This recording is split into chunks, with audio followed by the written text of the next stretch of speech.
Hello friends, I am Manish Agarwal, a practicing chartered accountant from Siliguri. Friends, the novel coronavirus disease, which has been declared a pandemic by World Health Organization, have forced our government to lock down the whole country, and accordingly, this has completely stopped the business and professional activities, causing extensive slowdown of Indian economy. For the economy to recover quickly from the havoc caused by COVID-19, ways and means must be found to prevent a massive collapse in demand. Such a risk is rising because many businesses are directly impacted by the very measures imposed to contain the spread of the virus.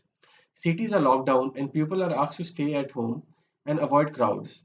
And as countries close down their borders, international travel has been drastically curtailed. Airlines are grounded and hotels are largely empty. Consumer spending has crashed because people are either too fearful or unable to go out and spend. As a consequence, all businesses in industries that entail close contact with the public are now in danger. Their revenues are drying up faster than they can cut costs, and many will go bankrupt if the situation worsens. Under these conditions, a dangerous outcome is massive business closures, leading to rising unemployment, poverty, and hunger. Friends, India is the fastest growing trillion-dollar economy in the world and the fifth largest overall with a nominal GDP of $2.94 trillion. India has become the fifth largest economy in 2019, overtaking UK and France. India's GDP growth rate was 6.8% in 1819. It is expected to be around 3% in 1920. Further, various research houses have estimated the GDP for 2021 to be merely around 1.6% to 3.5%. In response to the worsening economic environment as a result of COVID-19, the Reserve Bank of India, central and state governments are coming up with various relaxation plans for the public and business houses at large to stabilize the economy to the extent possible. There is an urgent need of specific clarification regarding the clear future roadmap to revive the economy affected due to COVID-19 lockdown. We have seen in the past that financial markets, private investment, inflation, and overall economic activity were negatively impacted by heightened uncertainty. Work is required to be done with a team of experts from different industries by taking sector wise both short term measures and long term measures, wherein short term measures will allow the economy to resume its operation effectively, and long term measures will ensure growth in economy. However, friends, we too have a role to play here by escalating our demands or say our suggestions to the policymakers of our country, which can help in bringing our economy back on track. In this parlance, I place before you some of the suggestions for the revival of the Indian economy from COVID-19 impact. Friends, I have divided the revival plan under four heads: direct tax, indirect tax, banking, and economical.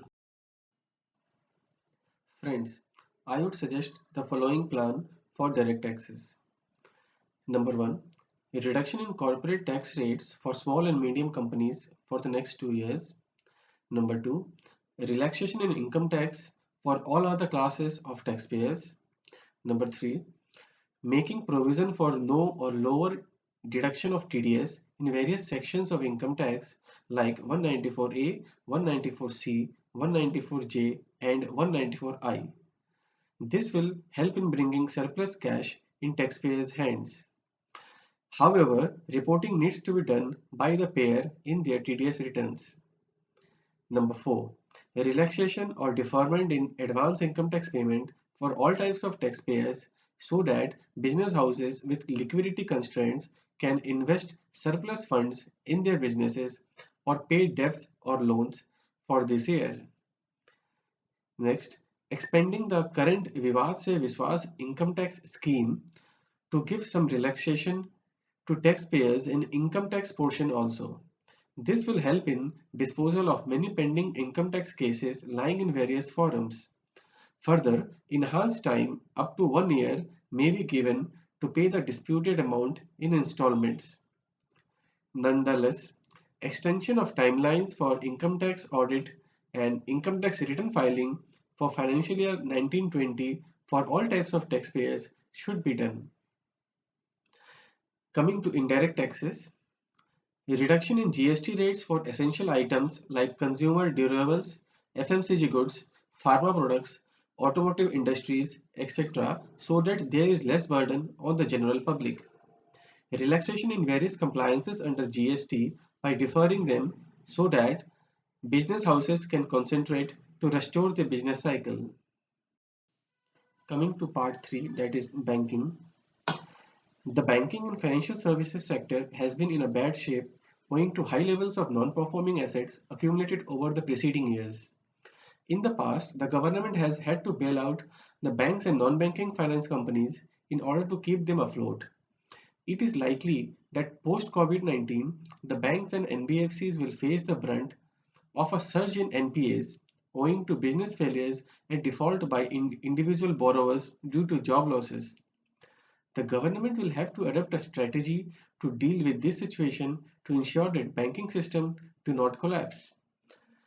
Banks should be encouraged to support viable businesses and allow closures of the non-viable ones.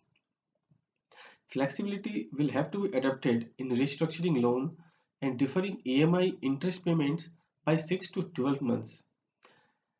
Recapitalization of viable banks and strengthening the balance sheets to make them viable and dependable. Interest rates on credit cards should be halved so that people have more spending power. Interest waiver on business loans should also be given for the next 3 to 6 months. Interest waiver on auto loans for consumers should be given. Relaxation in asset classification norms for banks should be done by RBI. Few missed payments not to be classified as NPAs by banks. Capital rules for banks should be relaxed by RBI.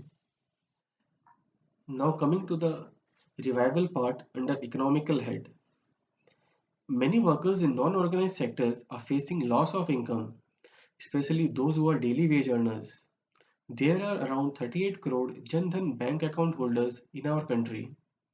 A one-time cash transfer can be done in these accounts for the next 3 to 6 months every month so that they have something to eat. Immediate and urgent steps are needed to harvest crops and secure the farmers. Public distribution system should be strengthened. Large corporates can support their vendors in their supply chain by giving them financial support or extended credit terms. Reducing the public holidays for remaining part of the year post COVID-19 will enhance working hours for everyone, from school students, salaried persons, business houses, and public servants. Economic activities are also affected by the pendency in the legal system. Immediate attention is required for appointment of judges and making proper infrastructure and atmosphere for virtual courts. Special courts are required to be notified immediately to resolve on time-bound basis the disputes matters arising due to COVID-19. Government needs to ensure that all the measures and stimulus packages which are doled out during the outbreak are utilized effectively. This will contribute towards minimizing the damage to the economy by reducing the impact on the fiscal deficit. Such an approach will inspire confidence in foreign investors who will then not hesitate to invest in our country. Friends, having suggested the revival plan for the Indian economy, let us now see from where will this fund come from. Government may resort to monetary financing by bringing in liquidity in the economy. Government may also resort to issuing of bonds. Borrowings from International Monetary Fund and World Bank may be done.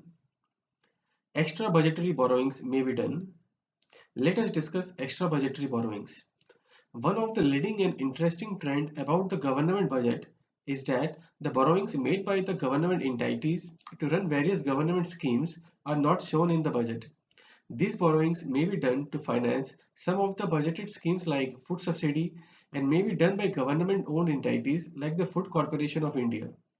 These borrowings are made by the government owned entities and become the debt of the government. These are known as extra budgetary borrowings or resources. They are also known as off budget resources. Both the center and the state government can make such borrowings to deal with COVID-19. Another important tool is divisible pool. There is a vertical irregularity in the distribution of resources and responsibilities between the center and the state government. We often refer this as the vertical fiscal imbalances. This imbalance is that the central government enjoys some important and fast growing tax revenues like corporate income tax and personal income tax. On the other hand, the state government doesn't have such vibrant tax resources. Moreover, they have the responsibility to provide fast growing expenditure under items like health, police, law, and order. At the same time, to solve this vertical imbalance, the Constitution itself gives a solution in the form of Article 280. It proposes for the creation of Finance Commission in every 5 years to recommend the transfer of resources from center to the states. Finance Commission reviews the fiscal condition of the center and state from time to time and suggests resource transfer from center to the state. For the transfer of central resources, the Constitution itself points out what tax resources of the center have to be shared with the states. This tax source of the center that must be shared with the state is known as a divisible pool. So, the central government may make use of divisible pool by transferring necessary funds to the state government during this global crisis. Another important tool is creation of solidarity fund. Friends, not everything is required to be done by the government. We too have a role to play during this global crisis. Come forward and support the government by donating generously in the relief funds of the central and state government. Support and feed the hungry people around you. Take help of local NGOs or local administration near you for contributing to the society in this hard time. Friends, India is a rising economic power and there will be no problem for sustainability of Indian economy post COVID-19 lockdown on taking the prompt adequate action in proper manner. COVID-19 outbreak has dealt a blow to the global economy, but as the situation stands, it seems like the course of economic recovery for India will be faster than several other advanced countries. It is likely that India will come out as a viable and dependable destination for foreign investors and will leave no stone unturned to occupy the top position across the globe in the coming years. Thank you. Stay home, stay safe.